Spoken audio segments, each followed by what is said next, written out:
Hey everyone, Mr. Happy here, and in this video, I'm going to be talking about Devil May Cry 5. Apologies, this video has been so delayed, but every time I went to record it, post about it, I instead just kind of kept playing it. So this has been super delayed as I've been working towards the Platinum Trophy for the game on the PlayStation 4 version, and as of this recording, I have gotten it. I've S-ranked every mission on every difficulty. I'm even working on filling out S-ranking certain missions that have availability for multiple characters. So I am very ready to talk about Devil May Cry 5. And it's one of those videos where I'm kind of so passionate about Devil May Cry that I don't think I'll be able to do an incredibly structured video. So I'll try to keep my points concise, but I expect to trip over my words a little bit. And in advance, I apologize for the kind of ranty video. But for those who aren't too familiar, Devil May Cry 5 is an action hack-and-slash game made by Capcom. It is the fifth in this canon, but there is, of course, the DMC Devil May Cry, which may come up later. That is basically considered a soft reboot that didn't really work out unless they've returned to form with a fifth entry in the original canon. It also has an anime on Netflix and even another anime that's coming that is being made by the same guy who did the Castlevania one on Netflix. So I'm really looking forward to that as well. For me, it has always been the pinnacle of action gameplay. You know, it's all about killing demons, but it's not only about that, it's about killing them in the most stylish way possible. And Devil May Cry 5 is modernized to the point where it just feels like one of the top entries in the franchise. I have a feeling people will argue whether Devil May Cry 3 or Devil May Cry 5 are which one of them two is better for years. You know, I don't foresee another one really usurping these unless they make a DMC 6 and it's somehow even better than 5 and 3. So Devil May Cry 5, first of all, I know a lot of people have been asking me, do I need to know the story for all the games? You really don't. Devil May Cry has always been kind of a simple story to follow. There's a lot of characters, there's mangas, there's animes, and pretty much everything except DMC Devil May Cry follows the canon of Devil May Cry itself. That being said, it doesn't take more than 5 to 10 minutes to get caught up on what is going on, and Devil May Cry 5 even includes a history of DMC option, a short little video to watch that gets you caught up on everything you need to know to understand the basics of what's going on in Devil May Cry 5. So if you are new to the franchise, this is probably a perfect entry point. It's got modernizations in terms of camera angles, improved gameplay for some of the characters, even if some of the returning weapons from the previous game aren't all there, and as such, I could highly recommend it to anyone who's into action style games. If you've played Bayonetta I think is actually made by the guy who made Devil May Cry 1 or is produced by the same guy. So if you're a big fan of those games or any sort of game with crazy action combat, you should add Devil May Cry 5 to the list of games that you should probably play, and maybe go back and play the old ones. Oh, before I forget, by the way, minor spoiler warning for this video. I'm not going to be posting any cutscenes or talking about any major aspects, but I am going to be showing different scenes from different parts of the game. So if you're someone who hasn't been watching the trailers, you don't know all the weapons, you don't know the various enemy packs, and just don't want to see anything past the first few missions, I'll probably be pulling missions from a lot of different points in the game. So minor spoilers, but don't worry about anything story related. I won't be going into any of that. Now, talking a little bit more about Devil May Cry 5's gameplay, as I've said, I find it to be just among the best in the franchise. You have 3 different characters to play as. You have Nero, V, and Dante. Now, Dante is, of course, the flagship character for the Devil May Cry franchise, and as such, he is the one that most longtime fans are going to be familiar with. IGN actually put it best. He's basically a Swiss Army knife. He's got 4 different styles that have different ways of approaching combat. Trickster to be a little bit more mobile and dodgy. Royal Guard to just straight up block attacks. Swordmaster to give you an extra attack with each of your various weapons, and you also have Gunslinger for different attacks for your various ranged weapons. He has 4 different melee weapons and 4 different ranged weapons that you can equip and go through at any given point, and it's all about mixing and matching the various weapons to create combos that are just as stylish as possible. Dante is always an incredibly fun character to play, but he is also one of the harder characters to play efficiently. You can usually get by with 2 or 3 different weapons, maybe 2 or 3 styles that you enjoy, but if you're really going for some crazy cool stuff, you're going to find that Dante does not disappoint. If you're looking for any sort of crazy style ranking videos, most of the time it's going to be Dante that you see. Dongri, I believe the guy's name is. He is a master over the years of Devil May Cry comboing, and if you want to look him up, it'll give you an idea of just the crazy things that are possible on Dante. You then have Nero, who is also a returning character, but is only returning from Devil May Cry 4, where he debuted 11 years ago. Now, Nero is not nearly as versatile as Dante. He has a sword that can be revved in combat to enable bonus damage or even enable bonus attacks called EX attacks. You basically hit the exceed button, whatever you have that mapped to, in the middle of your swings or your taunts in order to empower your attacks. You can also just do it outside of combat, but it allows you to kind of constantly be trying to aim for hitting the trigger at the right time. Think of it like Final Fantasy VIII's critical hits with Squall's Gunblade. You're constantly aiming for that timed hit in order to empower your attacks. He's got a gun, but he only has one gun. It does charge up with multiple armor-piercing shots, some that explode after a short time goes by, and it is an incredibly powerful tool, especially against large waves of demons, or to just keep your style rank going. He also has Devil Breakers, which is something new that's to Devil May Cry 5. It's a lot of the functionality that you'll find in the various Dante weapons and styles kind of built into these expendable arms. So basically, he can use them to pull in, he can then use them for a bunch of different things. It's kind of hard to describe in a very short sense what they're all capable of. You know, he has one where he throws out a fist that follows enemies and just punches them constantly. He can call it back and ride it like a hoverboard and use it to attack enemies. He can explode it in the middle of the air in order to take out a group of enemies from afar. He's got one that forms a giant laser beam, but also has these mid-air and on-the-ground dodges to give you additional iframes or invincibility frames to make your mobility a little bit easier. And there's such a huge variety of them, and they're so fun to play with. I didn't think it was going to add that much to Nero's gameplay, but man, is his gameplay just so much more refined than it was in Devil May Cry 4, and I really feel like they nailed these Devil Breakers. The only thing I kind of didn't like about them is you can't manually change them, but I found that on the really hard difficulties, it made for a much more engaging process of preparing for the more difficult encounters. I found myself stopping at the customize areas in the middle of levels to get my loadout ready for the next set of encounters, and I was never afraid to expend them. You can pick them up off the ground, you can buy them with red orbs, which is a currency we'll talk about a little bit later, that is earned from just killing demons in the game, and it just made for such a great experience. And if I make any more Devil May Cry 5 content, you'll definitely get to see more of like kind of how I explored with that. Then you have the final new character. This guy's brand new to the franchise, V.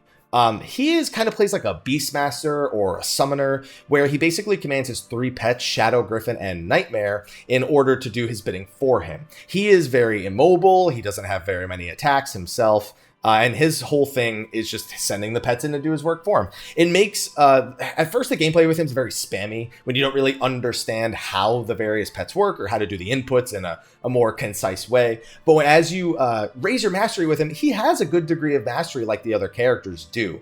But because he has these pets either blocking for him or, you know, being a front line for him, a lot of the times you find yourself taunting or reading a book in the back to support them by generating Devil Trigger or style rank by doing those things, as opposed to being up in the fray. He's got one thing is that his pets can't actually finish the job, or at least not most of the time. I have seen some fatal blows landed from Nightmare in particular, but for the most part, when V sends his pets in, he has to go finish the job. So that's the one attack that he really has, is being able to teleport in and finish the enemy with a finishing blow that will kill them from a stunned state.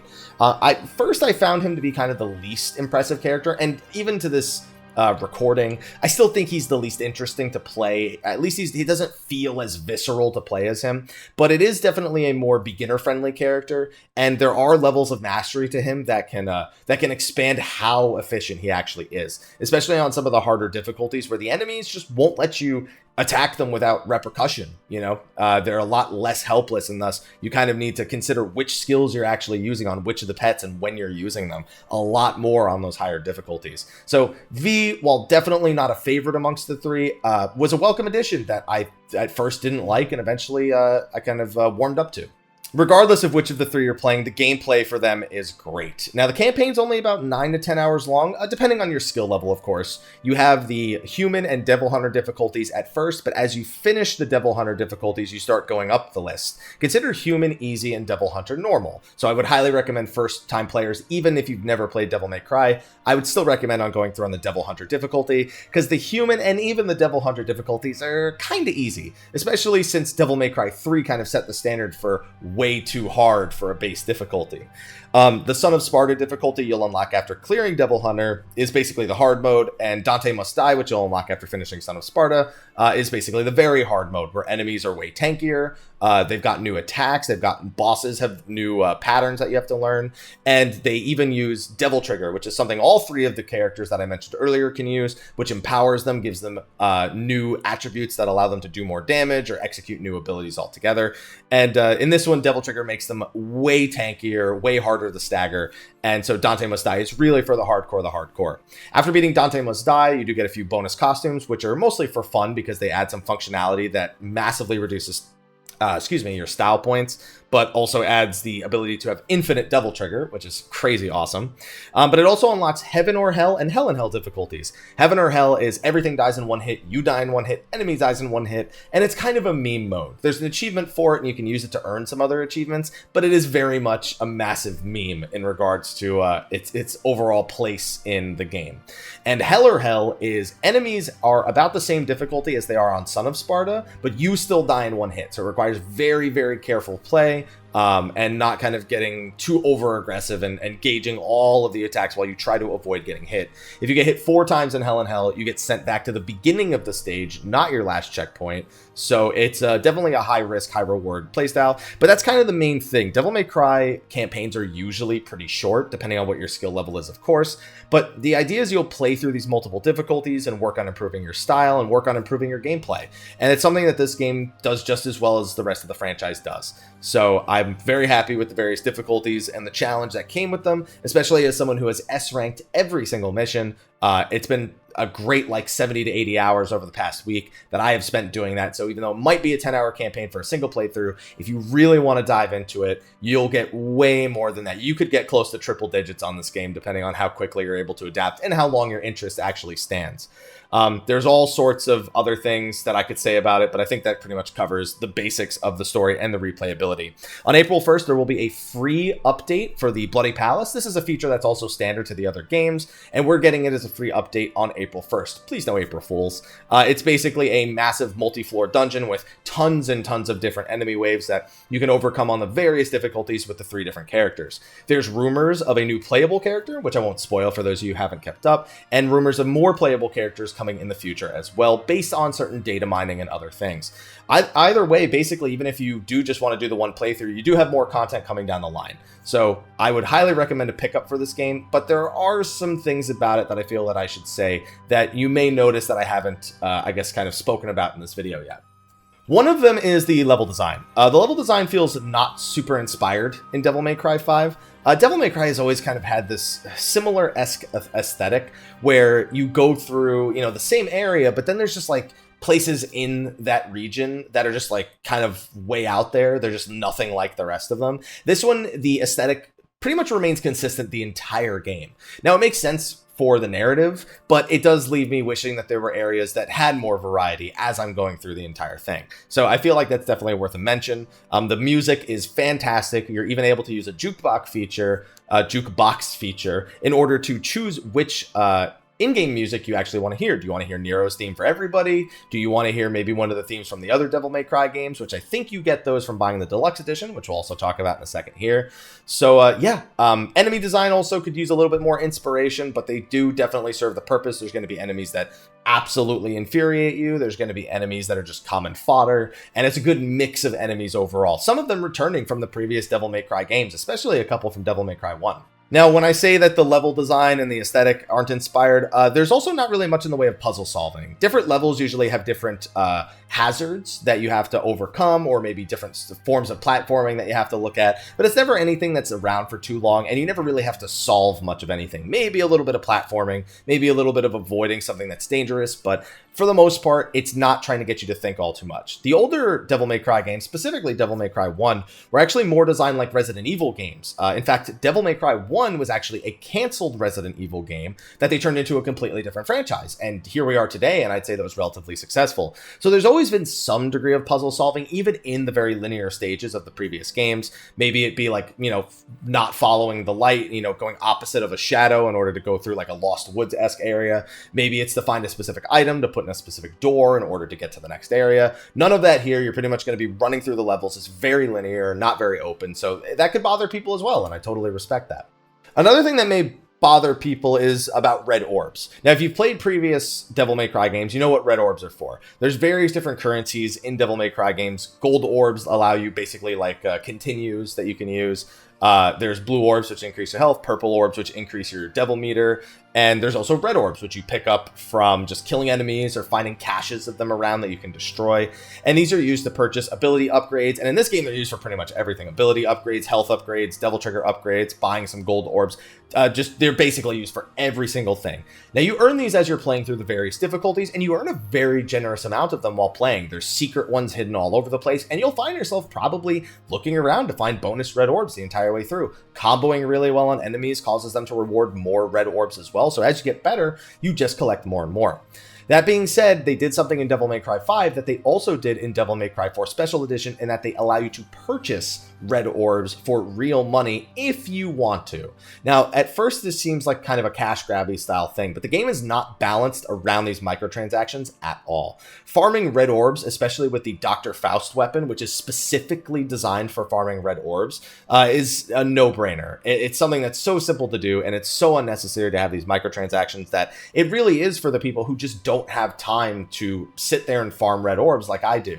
But you shouldn't ever feel like the game's designed around them. Yes, I do agree. I don't enjoy seeing microtransactions in my single player games, especially a franchise I'm so passionate about, but it had no impact on my gameplay. I never spent a dime on them. I was able to farm millions and millions upon red orbs to get every single ability for the achievements, and I never even had to think twice about it. You know, I had every ability on all the characters' list by like Monday, and the game came out on Friday.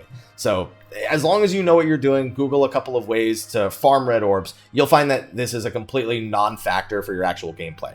There are also some other microtransactions, though. You can choose to buy blue orbs, which are for maximum health, but don't worry, your maximum health still only goes up to a maximum amount from playing the game proper, and you can just buy the blue orbs with red orbs in-game, and then you can find blue orb fragments, which will get you to the same amount of max health as if you purchase blue orbs. On top of that, there's also a deluxe version of the game, which comes with a few extra devil breakers for Nero. It comes with some, I believe, some EX costumes for some characters, and it also comes with live action cutscenes for the game. They're basically storyboard captures where real life actors play out very crude versions of the cutscenes so that they can visualize them to then CG them later. It sounds kind of weird, but it's actually an incredibly awesome watch. You'll either be laughing your ass off from seeing how they actually represent certain characters, such as one of V's pets, Griffin, which cracks me up every time, to how they actually go about visualizing the scenes. It's a good behind-the-scenes look at what goes on before they actually do some of the CG-related stuff. And on top of that, it's honestly great for the fact that there's multiple playthroughs for this game. You can do one with the regular in-game cutscenes and then have a hell of a time watching the live action cutscenes. For me, those live action cutscenes are worth the deluxe edition alone. You can also purchase these things separately, including the different devil breakers for Nero. He's got a Mega Man Buster one, which is probably my favorite of the DLC ones. He's got a Sweet Surrender one, which allows him to act as a personal heal. Very useful in the higher difficulties. If you buy a ton of these with red orbs, you can use them to heal between checkpoints and then change your loadout again afterwards. Otherwise, not so useful. Don't like bringing them into combat itself, but it's an interesting thing to consider for the higher difficulties, and one that I found myself using frequently on Nero levels as I learned them for the first time.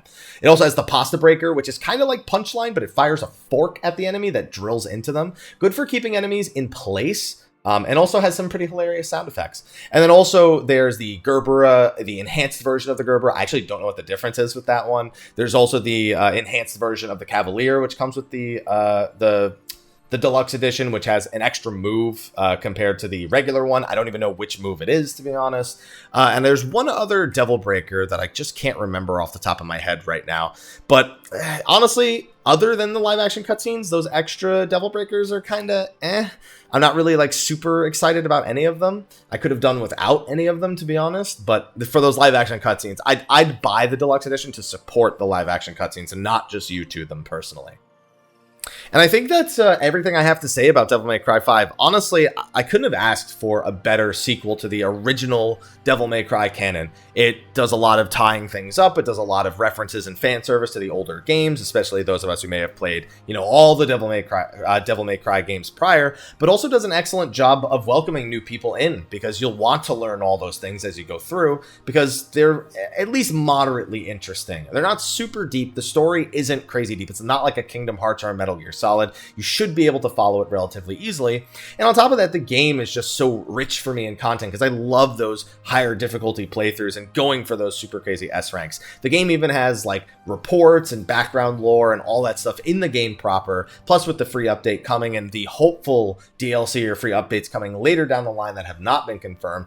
Devil May Cry 5 is an excellent game, an action hack and slash to stick into your I guess into your library, and I would highly recommend anyone pick it up as long as you're into these type of games in the first place. I really want to see Devil May Cry 5 do well because I would love to see more Devil May Cry in the future. It's a franchise that has been just so dormant over the past decade, and Capcom's been really killing it. It's made with the RE engine, same thing they used for Resident Evil 2 Remake. They've had a lot of killer releases recently, and Devil May Cry 5 is no exception. It is a seriously quality product that I would highly recommend to anyone. And yes, that's coming from someone with a Devil May Cry bias, but I'm pretty honest when it comes to Devil May Cry games altogether.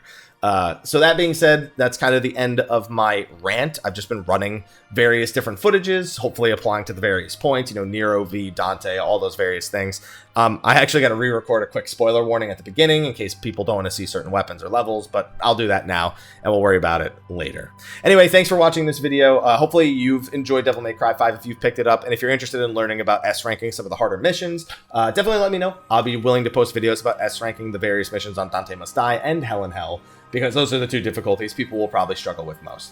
Anyway, thank you for watching. I will see all of you in the next video, and until then, take care.